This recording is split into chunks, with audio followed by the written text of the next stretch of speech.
refugees are fleeing their nation that has been torn apart by civil war.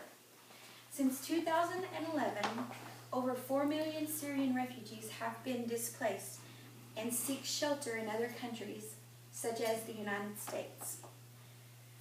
Today, I persuade my audience that allowing Syrian refugees to enter the United States could bring about many negative consequences. I'm credible to speak on behalf of this subject after researching through web articles, newspaper articles, magazine articles, and government and state websites. The 4 main points I will discuss today include the economic impact on the United States, the economic impact on communities, the projected impact for the future, and the opportunities for terrorism. The economic impact on the United States could be great. According to a September 2015 Washington Post article, the United States has donated $4.5 billion in aid to Syrian refugees since 2011. This money goes for refugee camps to provide medical care, safe drinking water, food, and shelter to the refugees. Secretary of State John Kerry, in this Washington Post article, said he would raise the refugee cap currently the United States has at 70,000 to 85,000 in 2016 and raise it to 100,000 by 2017 to allow for more refugees. Although the United States is the single largest donor for humanitarian aid to the Syrian refugees, we are still criticized for not doing enough. The United Nations and humanitarian agencies report that they are only 40% funded for what they need to take care of these refugees. A 2015 Time magazine article says the impact on communities is great.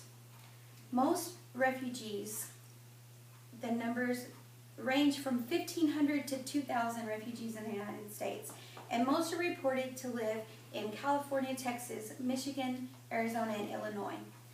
And a research through the Cleveland community set the cost of $4.6 million to resettle the Syrian refugees in their communities. However, the actual community cost was really $48 million, which is 10 times what the resettlement cost actually was. This provides for housing, employment, education, job training, adult English classes, medical assistant, and school aid. The projected impact seems to be pretty great also.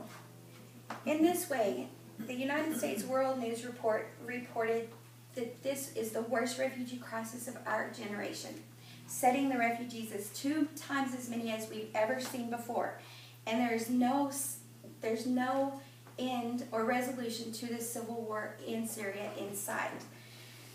The United States wishes to bring more refugees. However, for 70,000 refugees, the cost to the United States would be $1.1 billion. This mostly covers the background checks that are done to ensure that these Syrian refugees are allowed in our nation. The greatest danger for the United States in allowing the Syrian refugees access to our country is opportunities for terrorism. According to the Washington Post article of 2015, Syrian refugees are in a streamlining process. Although this streamlining process could take anywhere from 18 to 24 months, the way that we check their background information is not safe nor secure for our country. The State Department itself claims that there is no way to validate that these refugees are who they are.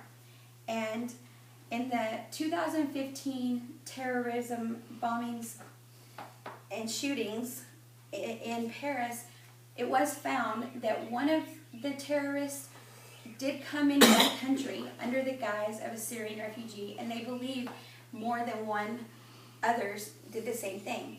The same instance happened in our own country in the San Bernardino, California shootings in 2015, where 14 people were killed and 22 were wounded, and both shooters did come into the country under the refugee status.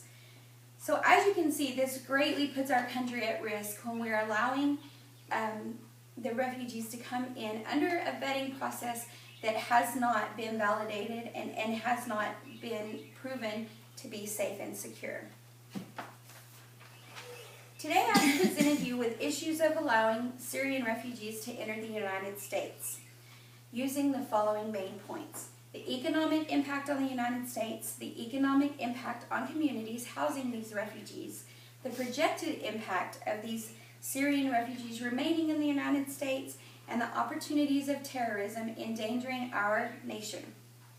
Today I've given you the evidence to persuade you that this impact would be a negative one for our country and its citizens, and I hope that you will agree Syrian refugees should not be allowed to enter our country. Thank you.